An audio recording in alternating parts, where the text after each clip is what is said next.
नमस्कार दोस्तों, mentor fluent YouTube channel पर Hindi audio book summary Krishna के 200 प्लस चौंकाने वाले सत्य पुस्तक के ऑडियो बुक समरी में आपका स्वागत है। एपिसोड 52। दुर्योधन ने हस्तिनापुर के राजमहल में अचानक ही कृष्ण को बंदी बनाने का प्रयास किया था या यह कोई पूर्व नियोजित योजना थी। यह घटना उस समय की है जब एक शांति दूत के रूप में कृष्ण हस्तिनापुर पहुंचने वाले होते हैं और धृतराष्ट्र की राज्यसभा में इस बात पर जोरदार बहस हो रही होती है कि उनका स्वागत किस प्रकार किया जाए। तब धृतराष्ट्र और विदुर जी की बात सुनकर दुर्योधन अपने दिल की बात कहता है कि कृष्ण को पांडवों की ओर से फोड़ा नहीं जा सकता है, इसलिए उन्हें धन देकर सम्मानित करने की जरूरत नहीं है। दुर्योधन ने कहा, पिताजी, आप मर्यादा से कभी न डिगने वाले श्री कृष्ण के बारे में विदुर जी ने जो कुछ कहा है वह सत्य है। श्री कृष्ण का कुंती के पुत्रों के प्रति विशेष अनुराग है, अतः उन्हें उनकी ओर से कभी फोड़ा नहीं जा सकता है। हे राजन, आप जो बहुत सारे धन के साथ कृष्ण का स्वागत करना चाहते हैं वह कदापि उन्हें न दे। ऐसा नहीं है कि वे इस योग्य नहीं हैं, लेकिन अब इन सब बातों का समय नहीं रहा। इससे तो कृष्ण यही समझेंगे कि हम डर के कारण उनकी ऐसी पूजा कर रहे हैं। पिताजी, जिस कार्य से क्षत्रियों का अपमान होता हो वह कार्य करने का मेरा कोई विचार नहीं है, और जब कलह आरंभ हो गया है तो अतिथि सत्कार का प्रेम दिखाने मात्र से उनको शांत भी नहीं किया जा सकता है। महाभारत उद्योग पर्व अध्याय 88 श्लोक 1 से 6। तब भीष्म पितामह ने दुर्योधन की बात पर आपत्ति जताते हुए कहा कि हे राजन, कोई कृष्ण को सम्मानित करे या न करे, लेकिन याद रखा जाए कि वे अपना अपमान कभी बर्दाश्त नहीं करेंगे। सो उनकी बातों को पूरी राज्यसभा को धैर्यपूर्वक सुननी ही चाहिए। उनकी बातें धर्म, अर्थ और कल्याण के लिए ही होंगी। तब दुर्योधन ने उनकी सलाह पर आपत्ति जताई। दुर्योधन ने कहा, पितामह, अब इस बात की कोई संभावना नहीं है कि मैं जीवन भर पांडवों के साथ मिलकर इस सारी संपत्ति का उपभोग करूं। आप इन सब बातों को अब भूल जाइए और इस समय मैंने जो एक महान कार्य करने का निश्चय किया है आप उसे सुनिए। जो पांडव का सबसे बड़ा सहारा है, उस कृष्ण के यहाँ आने पर मैं उसे कैद कर लूँगा। उनके कैद हो जाने पर समस्त यदुवंशी, इस भूमंडल के कई राज्य तथा पांडव भी मेरी आज्ञा के अधीन हो जाएंगे। दूत से प्राप्त सूचना के अनुसार श्री कृष्ण कल सुबह तक यहाँ आ ही जाएंगे। अतः इस विषय में जो अच्छे उपाय हों, जिन सावधानी से कृष्ण को इन बातों का पता न चले और मेरे इस गुप्त कार्य में कोई बाधा न पड़े, केवल वही सलाह आप मुझे दीजिए। महाभारत उद्योग पर्व अध्याय 88 श्लोक 12 से 15।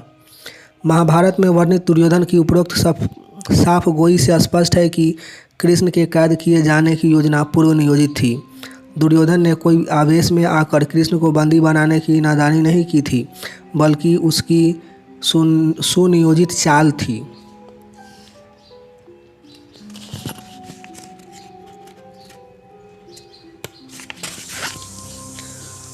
क्या धृतराष्ट्र ने कभी पांडवों से कृष्ण को अलग करने की चाल चली थी?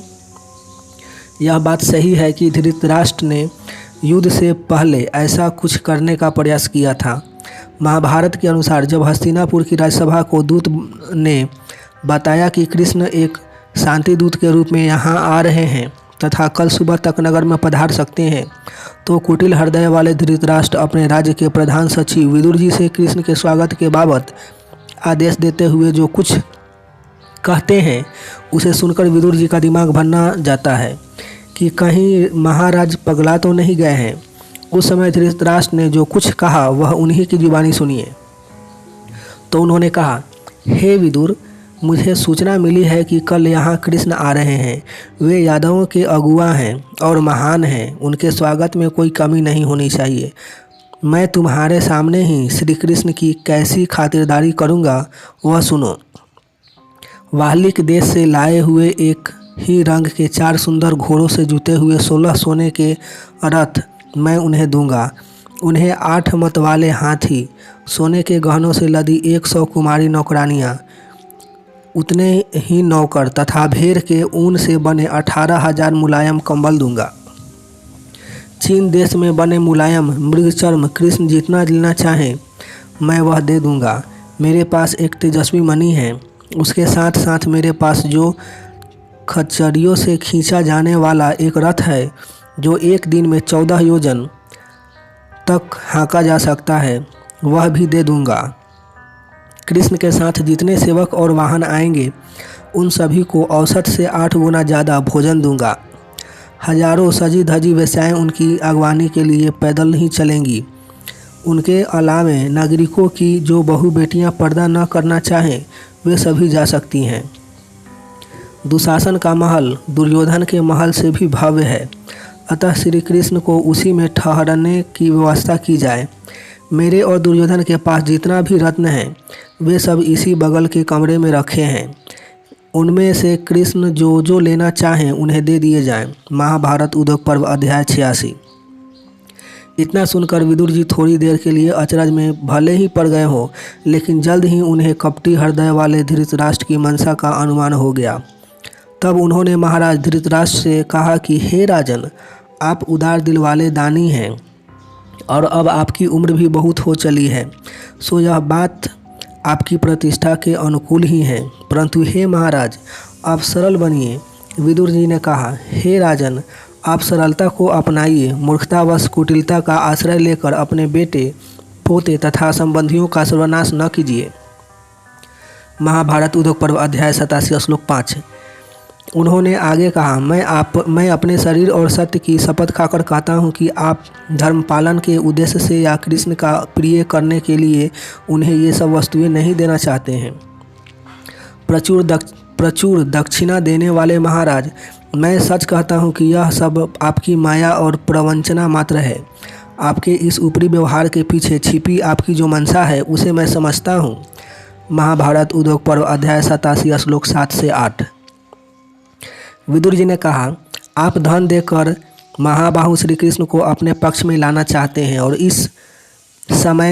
इस उपाय से आप यह आशा रखते हैं कि आप उन्हें पांडवों की ओर से फोड़ लेंगे। परंतु हे महाराज, मैं आपको असली बात बता देता हूँ। आप धन देकर अथवा दूसरा कोई उपाय कर या निंदा करके श्री कृष्ण को अर्जुन से अलग नहीं कर सकते।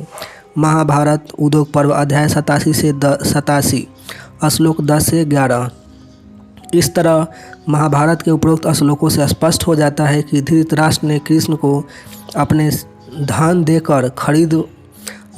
से खरीद कर पांडवों को बेबस करने की कुटिल चाल अवश्य चली थी, परंतु विदुर जी ने भरी सभा में ही उनका भंडा फोड़ दिया। मिलेंगे नेक्स्ट एपिसोड में, तब तक अपना ढेर सारा ख्याल रखिए। लाइफ को एंजॉय कीजिए, मस्त रहिए। आपका कीमती समय देने के लिए आपको बहुत बहुत धन्यवाद।